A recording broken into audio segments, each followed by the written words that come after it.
सभी को नमस्कार।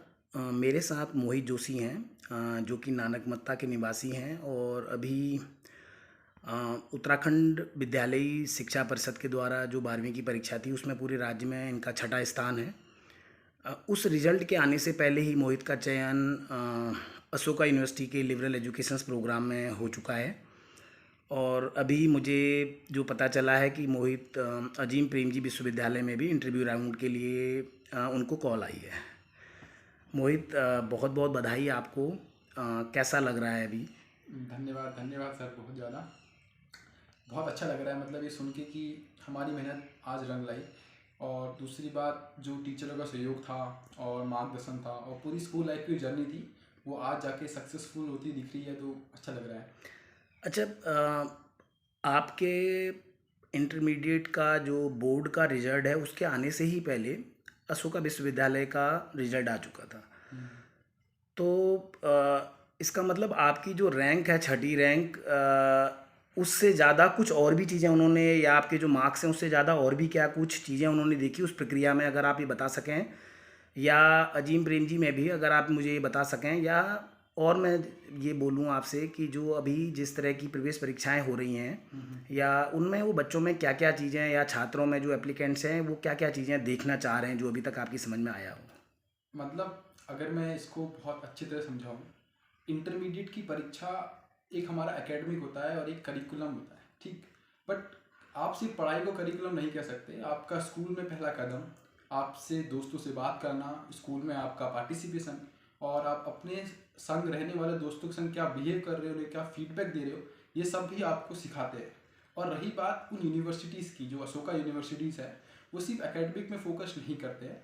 वो इस बात को भी ध्यान रखते हैं कि बच्चा अपने आप को क्या किसी के सामने व्यक्त कर पा रहा है, या वो समझा पा रहा है, अपनी बातों को सही ढंग से रख पा रहा है। और ये सब चीज़ें सिर्फ आए आप सोचो कि एकेडमिक से आए, नहीं। ये सब चीज़ों की अलग अलग डेफिनेशन है, आप अलग अलग तरीक़ों से सीख सकते हो। जैसे पेयर लर्निंग हो गई, या दोस्तों के संग काम करने से।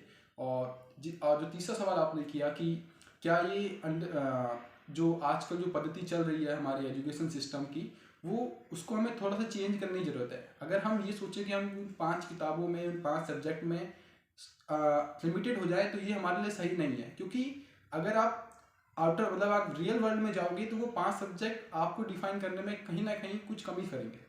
पर अगर आपने उन पांचों सब्जेक्ट के अलावा कुछ और चीज़ पढ़ी है, तो आप उन सब्जेक्ट्स में लिंक बना पाओगे। और जब आप लिंक बनाना शुरू कर दोगे, तो आपकी जो समझ होगी वो एक विस्तार रूप में, एक बड़े रूप में दिखाई देगी।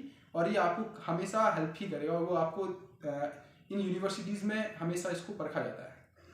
तो इसका मतलब आप ये कह रहे हो जो आपने क्लासरूम में सीखा, हम्म। इसके अलावा व्यवहार, जो बाहरी दुनिया है, आप अपने क्लासरूम में सीखे गए को बाहरी दुनिया से कनेक्ट कर पाए। हम्म। तो क्या आप मुझे बता सकते हैं वो क्या तरीके थे, वो कौन से टूल थे जिससे आपने जो क्लासरूम में सीखा उसको आप बाहरी दुनिया से कनेक्ट कर पाए, या सीखने के और तरीके जिनकी आप बात कर रहे हो, वो तरीके क्या हैं जो आपने एक्सपीरियंस किए इस यात्रा में? हाँ, इस आंसर का जवाब देने में मुझे ज़्यादा खुशी होती है, क्योंकि ये मेरा व्यक्तिगत से जुड़ा हुआ है। और सिर्फ यही मैं ही कहना चाहूँगा, यही सिर्फ एक तरीके नहीं है, आपके कुछ और भी तरीके हो सकते हैं। पर मेरी शुरुआत एक शुरुआत जो मैंने करी, वो किड्स एजुकेशन रिवोल्यूशन TFIX का था। मैं वहाँ से थोड़ा सा पिंड हुआ, और मुझे समझ में आया कि मुझे क्या चीज़ कैसे करनी है। तो फिर हम 4 दोस्तों ने वहाँ से कम्युनिटी लाइब्रेरी का आइडिया सोचा। कम्युनिटी लाइब्रेरी एक सामुदायिक लाइब्रेरी है, जहाँ पे हम बच्चों के संग बैठते हैं, कुछ किताबें पढ़ते हैं, और किताबों से बाहर जाएं तो हम उनके संग बैठ के वो सब चीज़ों पे बात करते हैं जिन पे उनको हिचक होती है, या उन्हें लगता है कि यार ये चीज़ उन्हें नहीं आ रही है, इतना बेसिक सा सवाल नहीं आ रहा। तो वो चीज़ें हमें मदद करती हैं कि हम अपने आप को, जो हमारे जो बीज है, कि हम इस जो हमने पढ़ा है उसको कैसे ग्राउंड में इम्प्लीमेंट करना है। और दूसरी बात, जो क्या हमारे पास कुछ और भी बीज हैं जो मैं इसमें से निकाल सकता हूँ, जैसे कि कुछ अलग अलग कलाएं, लोगों को समझाना, लोगों से समझना, और बच्चों को समझाना। तो यहाँ से एक व्यक्तिगत विकास की शुरुआत हुई। और फिर कम्युनिटी लाइब्रेरी से फिर मैं जुड़ा एक नेचुरलिस्ट, जिसे नेशनल ज्योग्राफिक कराता है। उस ज्योग्राफिक में मुझे, जब मैं उस प्रक्रिया से जुड़ा हुआ था, बिल्कुल लास्ट 2 साल से मैं उस काम को कर रहा था और अभी भी कर रहा हूँ, तो समझ में आया कि भाई साइंस जो मैं पढ़ रहा हूँ अपनी क्लास में, उसका इंटर रिलेशन जो है वो नेचर में है। अगर आप नेचर पे जाओगे, तो आपको वो पैटर्न मिलेंगे, वो फिनोमेनास मिलेंगे। और उस फिनोमिनास को आप जोड़ सकते हो साइंस से और अपनी रियल लर्निंग के, कि भाई जो वास्तव में हो रहा है, क्या मैं उसको पढ़ भी रहा हूँ, क्या मैं उसको अपने दोस्तों को समझाने में सक्षम हूँ, या मैं उसको व्यक्त कर पा रहा हूँ। तो इसीलिए मुझे लगता है कि ये सब चीज़ें नेशनल ज्योग्राफिक एंड लास्ट में एक बोलूँगा प्रथम साइंस फाउंडेशन, उसने बहुत हेल्प करी कि जो हम अलग अलग स्कूल में जाए तो हम और ज़्यादा खुले, हमें अलग वातावरण मिला और हमें समझ में आया कि ये चीज़ें अब कैसे और ज़्यादा काम करती हैं। एक विश्वास सा जग गया अंदर, और जिसे आप कहते हो कॉन्फिडेंस, वो फिर आने लगा धीरे धीरे। तो आप ये कह रहे हो प्रथम साइंस फाउंडेशन के उस प्रोग्राम की बात कर रहे हो जिसमें आशुतोष जी ने 40 बच्चों को एक मास्टर ट्रेनिंग दी थी, और आप अलग अलग स्कूलों में नानकबत्ता हाँ के, खटीमा के और स्कूलों में या इसी क्षेत्र के और स्कूलों में जाके आपने विज्ञान के अलग अलग मॉडल जो आपको सिखाए गए थे वो आपने लोगों को सिखाए। हम्म, मोहित, आपकी इस यात्रा का एक साथी मैं भी रहा हूँ और मैंने बड़े इस तरह के बदलाव देखे हैं और एक अलग सा विश्वास देखा है। जब आप सामुदायिक लाइब्रेरी के लिए अपने साथियों के साथ, मैंने देखा कि आप एक ढपली लेते हुए रोड में निकलते हुए गाने गाते हुए जाते थे, और एक 12वीं क्लास का बच्चा, पीसीएम का बच्चा, तो बड़ा प्रेशर होता है, वो ट्यूशन एक कोचिंग से दूसरे कोचिंग में जाता है और भी बड़े प्रेशर रहते हैं, कंपटीशन की तैयारी करनी पड़ती है। तो ये घर वाले क्या कुछ नहीं कहते थे, आपके टीचर कुछ नहीं कहते थे जब आप ये ढपली बजाते हुए पूरे नानकपता में निकलते थे और लोगों से कहते थे कि अपने बच्चे कम्युनिटी लाइब्रेरी में भेजो? कम्युनिटी ने आपसे क्या कहा, पेरेंट्स ने क्या कहा, और इतनी हिम्मत कैसे आएगी? मतलब एक 12वीं का बच्चा इतना विश्वास कि अपने पेरेंट्स से, और ऐसी कॉलोनियों में आप गए जिन कॉलोनियों के बच्चे से आप ये कह रहे थे कि आप हमारे साथ भेजिए बच्चों को, और उस समय भी वो भी जब कोरोना जैसा चीज़ थी, स्कूल बंद थे, तो ये कहाँ से आया है विश्वास? मैं एक किस्सा बोलना चाहूँगा, शायद मुझे बहुत याद आता है। मतलब हमारी ऐसी क्लास चलती थी और हम भी बैठे रहते थे, तो टीचर ने एक दिन बोल दिया, बेटा आपकी बोर्ड रिजल्ट में ये लिखा नहीं आएगा कि आपने कितने दिन कम्युनिटी लाइब्रेरी या ये सब काम किए हैं। उस दिन हमें अंदर से एहसास हुआ कि वास्तव में ये सही कह रहे हैं, कि ये चीज़ें मायने तभी करेंगी जब हमारे पास एक अच्छी एकेडमिक लर्निंग भी होगी। पर ये था कि हौसला बुलंद था, कॉन्फिडेंस था, उनसे एक लगाव था। तो जो आप कह रहे थे ना, प्रक्रिया और सीखने की कॉन्फिडेंस कहाँ से आया? घर वाले भी डांटते थे, कहते थे अभी अपने पैरों पे खड़ा होना सबसे बड़ी बात है, ये छोटे मोटे काम तुम करने लायक कहाँ हुए हो? अब जब तुम बड़े हो जाओगे, कुछ पैसे कमा लोगे, तब करोगे। पर असल मकसद ये नहीं था, हमें इसकी कीमत समझ में आती थी जब हम अपनी क्लास में बैठते थे।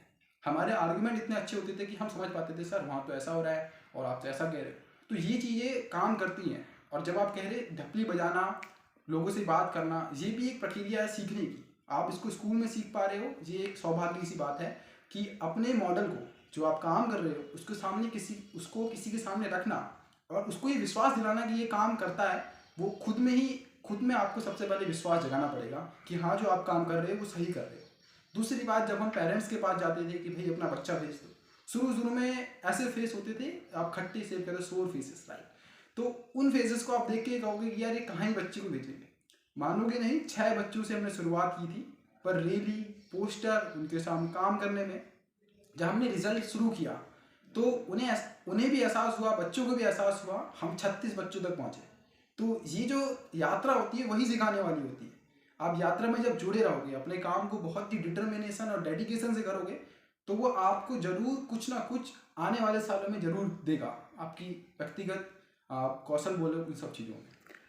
शानदार मोहित, एक आखिरी सवाल मैं आपसे पूछना चाहूँगा। तो आप कह रहे हो कि जो आपने लाइफ मीट द लायंस के साथ नेचर को एक्सप्लोर किया, आपने बाल विज्ञान खोजशाला का अलायंस फॉर साइंस प्रोग्राम में जो आपने जो आपको एक साइंस ट्रेनर्स के रूप में जो आपको ट्रेनिंग दी गई, कम्युनिटी लाइब्रेरी में जो आपने काम किया, और मुझे पता है कि आप अपने स्कूल्स की दीवार मैगजीन्स में भी और एडिटोरियल्स बोर्ड में भी आप रहा करते थे अपने स्कूल्स के अखबार के। इन सारी चीज़ों ने आपको मदद करी निखारने में, और मैंने आपके व्यक्तित्व में बहुत सारे बदलाव भी देखे हैं।